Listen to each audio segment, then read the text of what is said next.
IPO की details आपकी screen पर आएंगी। आज से सब्सक्रिप्शन के लिए खुला है, अगले हफ्ते मंगलवार को 18 नवंबर को बंद होगा। 549 से 577 रुपीस का प्राइस बैंड और आईपीओ के जरिए 950 करोड़ रुपए जुटाने की योजना। अनीश रेड्डी बोड्डू प्रमोटर, एमडी और सीईओ, और अनंत चौबे सीएफओ और सीईओ, दोनों इस समय स्टूडियोज में मौजूद। थैंक यू सो मच आने के लिए। कॉन्ग्रेचुलेशंस प्राइमरी मार्केट्स में डेब्यू करने के लिए। पहले तो जरा बिजनेस समझाओ आप लोग।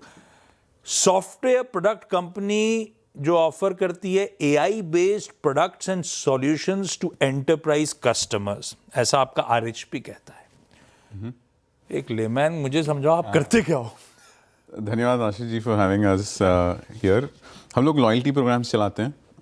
तो अगर आप कभी इंडिगो फ्लाई करते हो, अभी तो इंडिगो में बोलते हैं कि ब्लू चिप के लिए साइन कीजिए। तो अब अगर आप साइन अप करते हो तो फिर हर बार जब आप फ्लाई करते हो आपको पॉइंट्स मिलते हैं जो आप बाद में रिडीम कर सकते हो, राइट। वरना आप अगर पूमा के किसी स्टोर में गए हो तो जब आप जूते खरीदते हो तो again they ask you for your, आपके मोबाइल नंबर पूछते हैं और फिर आपको पॉइंट्स मिलते हैं, राइट। तो बेसिकली हम ये सारी ब्रांड्स के, जैसे टाटा के कोई ब्रांड्स हैं तो वहाँ पे भी अगर आप जाते हो तो आपको न्यू कॉइन्स मिलते हैं, राइट। तो ये जो सारे पॉइंट्स, कूपन्स, मेंबरशिप प्रोग्राम्स ये चलाते हैं हम लोग। ये सारे ब्रांड्स हमारा सॉफ्टवेयर यूज़ करते हैं इनके प्रोग्राम्स चलाने के लिए।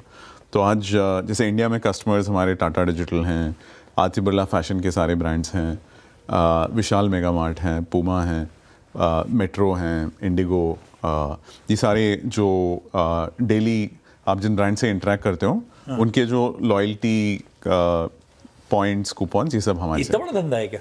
मतलब पॉइंट्स अर्न करना, रिडीम करना और उसके साथ साथ पर्सनलाइज ऑफर्स देना, ये काम करती है कैपिलरी। हाँ। तो आप कोई ब्रांड आएगा, अनीश यार ये एक लॉयल्टी प्रोग्राम शुरू करना है अपने को, तो आप उस लॉयल्टी प्रोग्राम को उस ब्रांड के बिहाफ पे मैनेज कर रहे हो पूरी तरह से? एक्चुअली ब्रांड्स खुद हमारा सॉफ्टवेयर यूज़ करके मैनेज करते हैं। तो ये बेसिकली वही हो गया software as a service. Software cloud में है, मैं सब्सक्राइब करूं और उस करेक्ट। और ये हम लोग ग्लोबली करते हैं। तो हम लोग यूएस से लेके जापान तक हमारे कस्टमर्स हैं।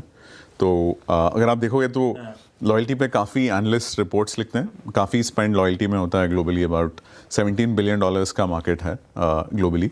अभी अगर आप किसी भी एनालिस्ट रिपोर्ट को पकड़ोगे ग्लोबली ऑन द स्पेस, हम ग्लोबली फर्स्ट या सेकंड आते हैं। तो अगर स्प्रेड में देखोगे तो यूएस इज आवर लार्जेस्ट, 55% दिखा रहा था, 50% प्लस। हाँ, एंड वहाँ पे 19 of the fortune 500 globally work with us today. So we do only one thing, it's a niche, लेकिन वो हम चीज़ बहुत अच्छा करते हैं। तो बेसिकली दैट्स आवर यूएसपी। तो अनंत जी, वो loyalty plus, engage plus, insights plus, rewards plus, ये सब आपके proprietary in house developed products हैं जिनके लिए सब्सक्रिप्शन जिसको चाहिए ले और पैसा दे आपको, ये आइडिया?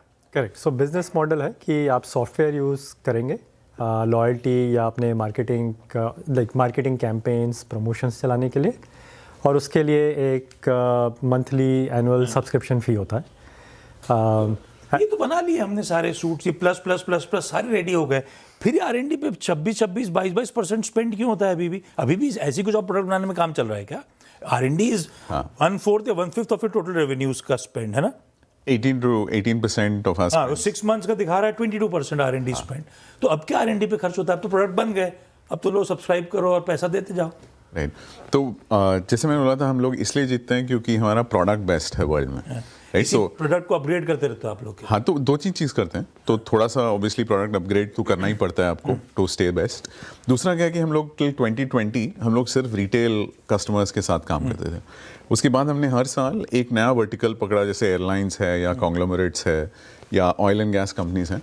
तो हर साल हम 1 या 2 वर्टिकल पकड़ के उनके लिए डीप प्रोडक्ट बनाते हैं, ताकि जब कोई कस्टमर हमारे साथ काम करना चाहे तो दे नो कि इट्स द बेस्ट प्रोडक्ट उनके वर्टिकल में भी, उनके स्पेसिफिक एरिया में भी। So that's one area where we invest a lot on product development on core verticals, एक वर्टिकल पकड़ के कीप एक्सपेंडिंग, राइट। तो the second area is AI. तो आप देख ही रहे हो कि काफ़ी there is a lot happening AI वाले साइड पे। तो we do spend a lot on adding AI to our existing products. जैसे मैं एक एग्जांपल देता हूँ आपको, जैसे बहुत सारे हमारे कॉम्पिटिटर्स यूएस में एजेंसीज होती हैं, जो मार्केटिंग एजेंसीज टाइप होती हैं, जो लॉयल्टी प्रोग्राम्स भी चलाते हैं।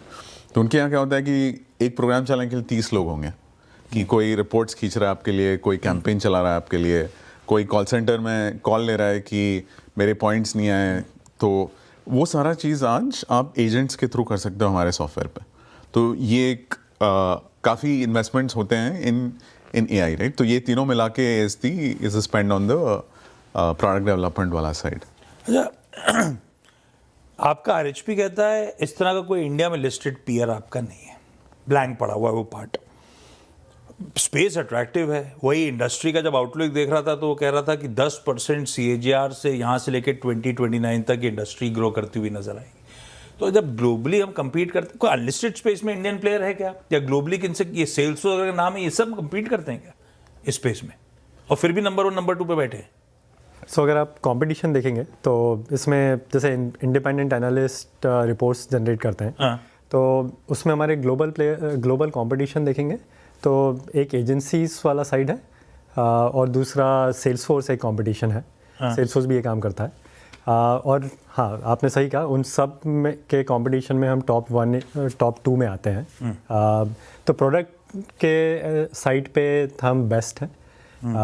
आई थिंक साइज़ और स्केल में बहुत सारी ग्रोथ बची हुई है, and that's a beauty of SaaS model कि जैसा आपने कहा, एक बार प्रोडक्ट बना लिया तो उसके बाद में वो सेम प्रोडक्ट जो है आप उसी सेगमेंट के कस्टमर्स को देते रह सकते हैं, एंड उसके कारण प्रॉफिटेबिलिटी इन बिजनेसेस की काफ़ी इंक्रीज होती है over a period of time. 345 crore पे फ्रेश इशुएंस, क्लाउड इंफ्रा पे स्पेंड फंड कर रहे होंगे, R&D पे स्पेंड कर रहे होंगे, इनऑर्गेनिक इनिशिएटिव्स पे फोकस कर रहे होंगे जो अभी तक आइडिया नहीं है। ये किसी क्या ही टक इन एक्विजिशंस करने की तैयारी कर रहे हो आप लोग कुछ? तो अगर हम पिछले 4 साल में हमने 4 एक्विजिशंस किए हैं, तो इसीलिए वो फाइनेंशियल्स में रेवेन्यू मोमेंटम एकदम से स्टीप दिख रहा है। हाँ, मतलब हम लोग कॉम्पिटिटर्स को खरीदते हैं बेसिकली। अगर आपका प्रोडक्ट बन गया है तो फिर नया रेवेन्यू लाइक बेसिकली कॉम्पिटिटर्स को खरीद के उनके कस्टमर्स को हमारे प्लेटफॉर्म पे मूव करते हैं। तो ये क्या होता है कि बिकॉज ये मोस्टली एजेंसीज होते हैं जिन्हें हम खरीद रहे हैं, ये काफ़ी लो मार्जिन पे चलते हैं। 15% क्रॉस मार्जिन टाइप्स पे होता है जनरली एजेंसीज। हमारा सॉफ्टवेयर अगर आप देखोगे तो रन सेट 65% ग्रॉस मार्जिन पे है।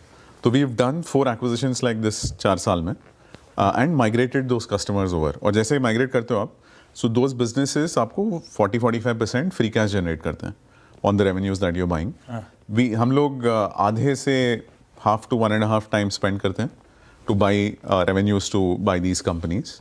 तो इट्स वेरी, अगर आप देखोगे तो ROC ऑलमोस्ट 25% प्लस आता है।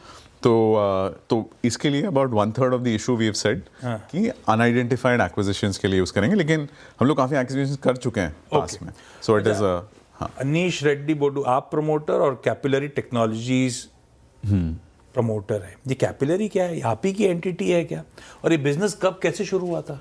तो हम लोग एक्चुअली 2008 में स्टार्ट किए थे, लीमन ब्रदर्स और जो ग्लोबल फाइनेंशियल क्राइसिस से एकदम 1 महीने पहले। तो अगस्त 11 लिया, बड़ी बात है। तो उस टाइम पे जब हम लोग शुरू किए थे तब जिस भी रिटेलर के पास हम लोग जाते थे कि हम IIT से हैं तो आप अच्छा सॉफ्टवेयर बना सकते हैं, आप बताइए आपकी प्रॉब्लम्स क्या हैं। तो ऑलमोस्ट सब लोग शुरू कैसे हुआ था? 2008 में कैसे शुरू करा? आप इस इंडस्ट्री को बिलोंग करते थे, कुछ लेना देना था या कैसे? हम लोग 2 साल आउट ऑफ कैंपस थे, खड़गपुर, IIT खड़गपुर में दोनों ने अपना अंडरग्रेड किया। उसके बाद भी 2 साल काम किया कहीं पे, एंड देन वी फेल्ट कि कुछ खुद से करना चाहिए। तो उस टाइम पे अगर आपको याद है तो रिटेल काफ़ी जो स्टार्ट हो रहा था इंडिया में, वी सेड कि इन्वेस्टर्स की तरह 2 सनराइज सेक्टर्स पकड़ते हैं और उसमें कुछ करते हैं। तो एक रिटेल पकड़ा, एक मोबाइल पकड़ा, और फिर हम लोग काफ़ी रिटेलर्स से मिले कि आप बताओ आपकी प्रॉब्लम क्या है, हम लोग सॉफ्टवेयर सॉल्व करेंगे। तो जैसे ये रिसेशन आया, सबके सेल्स डाउन थे, स्टॉक मार्केट डाउन था, तो ये रिटेलर्स हमें बोले कि यार कस्टमर स्टोर वापस नहीं आ रहे हैं, तो अगर आप कस्टमर्स को वापस स्टोर लाओगे तो आप जो बना रहे हो हम वो शायद इंटरेस्टेड होंगे। तो उस एंगल से हम लोग लॉयल्टी में घुसे बैक देन। तो हाँ, तो अच्छा ठीक है। कैपिलरी 532, मतलब ये बेसिकली आप ही लोग की एंटिटी हो गई कैपिलरी। हाँ, कैपिलरी 532 करोड़ रुपए का OFS है, जिसमें एक शायद कोई शेयर होल्डर है वो भी बेच रहा है और कैपिलरी माल बेच रहा है लार्जली। ये प्री IPO प्रमोटर्स का 68% है, सक्सेसफुल रहा तो पोस्ट IPO कितना? अबाउट 52% हो जाएगा। बट ये जो कैपिलरी सिंगापुर एंटिटी है, इसमें सारे अर्ली इन्वेस्टर्स जो हमारे हैं, क्वालकॉम, पीक 15, ये सब भी इसी कैपिलरी सिंगापुर वाले एंटिटी में। ओके। एंड जो पूरा OFS है वो जनरली ये अर्ली इन्वेस्टर्स जो हैं वो पार्शियली अपना एग्जिट ले रहे हैं। अच्छा, तो team and okay, team and loss making customers थी। हाँ FY25 में हम ब्लैक में आए। ये क्या यहाँ से एक प्रॉफिटेबल एंड हम रिटेल वालों को ज़्यादा समझ में नहीं आता, तो वो एंड में दिखता है लाल या हरा, तो ये हरे में रहेगा क्या अब यहाँ से? तो एक मैं आपको थोड़ा सा ट्रेंड से बता देता हूँ। FY23 में कुछ 4.5% एबिटा लॉस था।